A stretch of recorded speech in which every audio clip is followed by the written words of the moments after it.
Yo, YouTube, what's up with your boy? Sports and Fitness Rants. I'm back, guys. Click that like button. Subscribe to my channel. What's up, y'all? Welcome back, guys. Welcome back.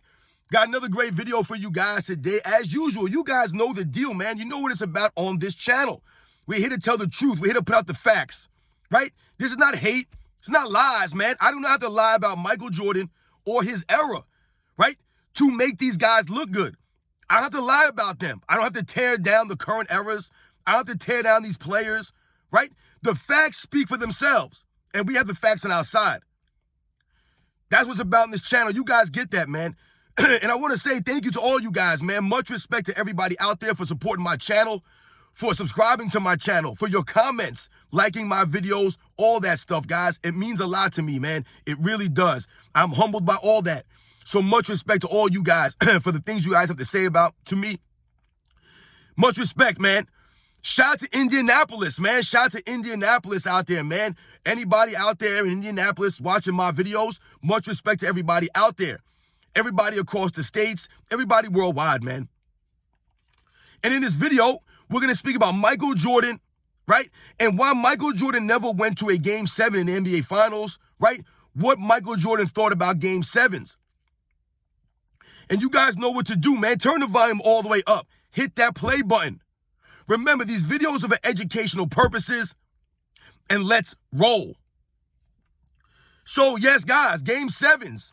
When we think about Michael Jordan in the NBA Finals, we often talk about how the Chicago Bulls were never pushed to a Game 7 in the Finals. Now, some people will believe that the Bulls never went to a Game 7 because the Bulls didn't play anybody, right? That same old stuff that they say, right? The Bulls didn't really play anybody in the NBA Finals, which is one of the reasons why they never went to a Game 7. However, for me, guys, that's not what it's about. To me, and I've done a video on this in the past, I've talked about Michael Jordan in Game 6s, right? In the NBA Finals, right? They played in 5 Game 6s in the NBA Finals, right? And in 1991, they played 5 games, right? But in all the Game 6s, Michael Jordan had a performance, right? He didn't fold up. He didn't play so-so. Michael Jordan always approached Game 6 like a Game 7. If you watch the video footage, if you look at the numbers that he put up in these games, and there were often games, 6s that the Bulls played in, that they were losing, and they had to come back and win. We think about the 1998 Game 6, right? They had to come back and win that one. 1992 against the Portland Trail Blazers, they were down in that Game 6. In 1993 against the Phoenix Suns, they were down in that Game 6. Right? So those are several games where Michael Jordan had to bring the Bulls back. Right? We think about 1993 Game 6, right? Michael Jordan being the only Bulls player to score in the fourth quarter until John Paxson hit that last second shot. Right? So the Bulls were down 2 points late in that game, right? John Paxson hits that game-winning 3. But Michael Jordan was the one that scored all the points before that shot for the Chicago Bulls to keep them in that game, right? To keep them within striking distance for that Paxson shot. That was Michael Jordan in a Game 6. We think about Game 6 against the Portland Trail Blazers, right, in 1992. The Bulls were down big in that game. They were down big in that game, and they had to come back and beat that Trailblazer team in a Game 6, right? Michael Jordan really coming on in the second half, in the fourth quarter of that game, right? Closing the deal. We think about that 1998 series, right? Against the Utah Jazz, right? They were down in that game late, right? We all know how Michael Jordan closed out that game, right? Treating Game 6 like a Game 7, right? Scoring the quick layup to bring the Bulls within 1, stealing the ball from Karl Malone, and then hitting the game-winning shot. Right? That was Michael Jordan closing the deal. Right? Not wanting to go to a Game 7. Because for me, guys, it always seemed in my mind when I watched Michael Jordan in the NBA Finals. Because we know that the Chicago Bulls were pushed to Game 7s on several occasions. Right? We think about the 1992 Eastern Conference semifinal against that very tough New York Knicks team, right? Pushed them 7 games. That was a very good series against a very hard-nosed, tough, scrappy New York Knicks team. right? There was a rivalry there. So we think about that game 7, right? Michael Jordan dominating in that game 7, right? Leading the Bulls to a victory. We think about the 1998 Eastern Conference Finals against the Indiana Pacers. Once again, a very tough, hard-nosed, scrappy Indiana Pacers team led by Reggie Miller with Chris Mullin, Mark Jackson, Rick Smits, the Davis boys, right? All these guys on that Indiana Pacers team coached by the legendary Larry Bird, right? The Bulls had to come back in that game 7, right? Michael Jordan, Tony Kukoc, Dennis Rodman, Scottie Pippen, these guys leading the way. Michael Jordan shutting down Reggie Miller in that fourth quarter of the game 7, shutting him down, holding him at 0 points in that game 7. That was Michael Jordan taking on the assignment of chasing around Reggie Miller, right? So the Bulls have been in game 7s before, right? We think about the game 7 in the 1990 Eastern Conference Finals against the Pistons. Michael Jordan showed up, but that was the migraine game, right? Scottie Pippen did not show up in that game, and a bunch of the other Bulls teammates did not show up. I told you, Michael Jordan's best teammate in the 1990 Eastern Conference game 7, guys, was Craig Hodges. Craig Hodges was Michael Jordan's best teammate, right? Bill Cartwright, Horace Grant, Scottie Pippen, none of these guys did anything in that game. They were non-existent in that game. So the Bulls have obviously been in game 7s, but they were never in a game 7 in the NBA Finals. And I believe the reason for that was that Michael Jordan never wanted to leave anything to chance. Because when we think about a game 7, guys, right? When you think about game 7, no matter what sport it is, right? That final game, anything can happen, right? That's what they always tell you. Anything can happen in a game 7. Like what? What could happen in a game 7 that you can't really plan for, right? Someone can get injured in a game 7, right? Going dark on you guys. Right? Somebody can get injured in a game 7, right? That can change the outcome of the series, change the outcome of the game, right? Someone can get in foul trouble. A player could get hot, right? You could be playing against another team. Maybe your team is better than that team, but the opposing team's player gets red hot, right? And just can't miss. That can happen in an NBA game, in a game 7, where you just can't stop the other player. And he just continues to score at will, right? Control the game, and there's nothing that you can do. That can happen in the NBA. Guys can get hot. We've seen that in the NBA's history. Right? All these kinds of things can happen in a game 7. You never know what can happen. Right? Your team can go cold. Right? Your team could not make a basket. Right?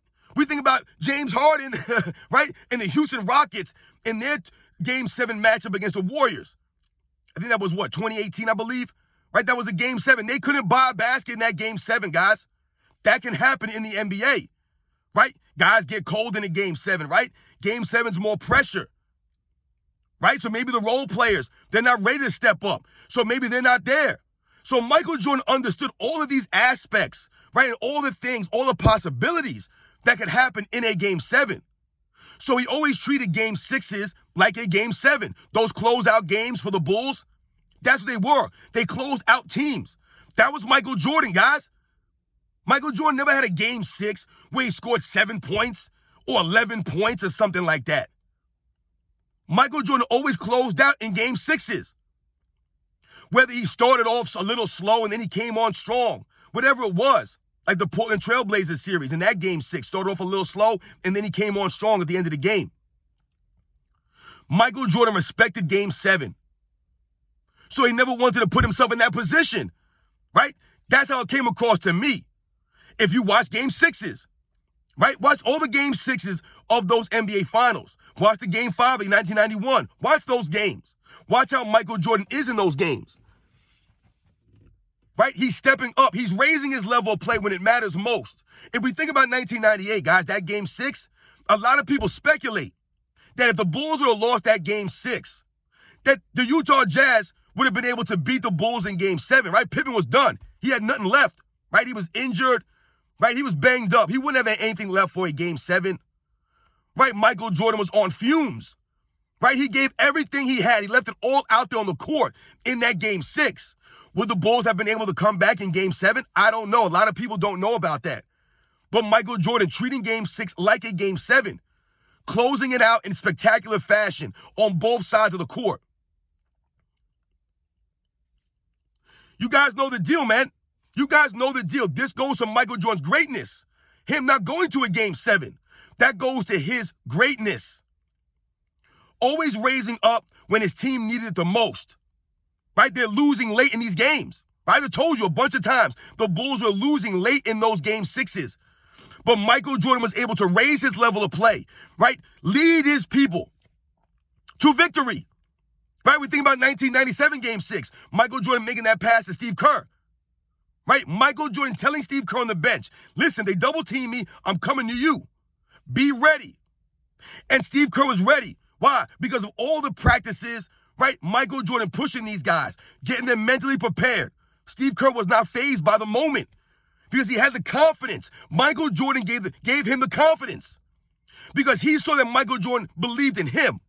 That gave Steve Kerr the confidence to knock that shot down. That's what Michael Jordan did for his teammates. That was a game 6. Making the right play at the right time. That was Michael Jordan. That is why the Chicago Bulls never went to a game 7. They had nothing to do with the level of competition, right? Because we've talked about this, right? We know that's nonsense. It's just more excuses, right? More narratives that people are trying to set, right? They're trying to rewrite the history. Michael Jordan and the Chicago Bulls never faced a game 7 in the finals because of Michael Jordan's greatness, right? Elevating his team around him, putting them in their best position to be successful, leading them. That's the greatness of Michael Jordan, guys. Right? The Bulls were never down 3 games to 2, right? We think about game 5s when the series was tied 2-2. Michael Jordan coming through when it matters, right? Against the Portland Trailblazers, dropping like 43 points or whatever he dropped in that game 5. We think about the flu game in 97. That was game 5, y'all. Michael Jordan carrying the Bulls with the flu, with the stomach bug, whatever you want to call it, carrying them, literally. Go watch that game 5 in 1997. Michael Jordan literally carried them. Right? Not going to go down 3 games to 2. He wouldn't allow it. Right? We think about Michael Jordan in 1991, game 3. I've talked about this. Right? They were on the verge of going down 2 games to 1. Right? They're down by 2 with 9 seconds left. Scottie Pippen just fouls out. Michael Jordan has to hit the game-tying shot to send it to overtime and then carry the Bulls to an OT victory. Shutting Magic Johnson down the overtime, holding him to 0 points in the overtime. This is what Michael Jordan does, always raising his level of play when it matters most, keeping the Bulls from going down 2-1 to the experienced Lakers. Well, I told you the Bulls were not the favorite in that finals. They were not. Michael Jordan raising his level of play when it mattered most. Michael Jordan averaging 41 points a game in the 1993 NBA Finals. Why did he do that? Because he had to. There was nobody else putting up points. It was him and Scottie Pippen. And Scottie Pippen wasn't even shooting or scoring at a decent level. So he had to average 41 points a game to keep up with the highest-powered, high-scoring Phoenix Suns. Right? To keep them from losing that series. Right? He had to have a historic performance. This is Michael Jordan, guys. This is what we're always talking about on this channel. And you guys get that. You guys know the deal. This is why we're confused when people are trying to tear down Michael Jordan and make up these lies and these narratives. Michael Jordan does not deserve that. This man's been great. Respected the game. Respected the fans while he showed up. Right? He played with heart, with intensity. He gave the effort. He left it all out there on the court, man. That's why Michael Jordan gets the respect from everybody around the world. You guys are watching my videos from around the world. You're Jordan fans from around the world. Not just here in America. That's Michael Jordan.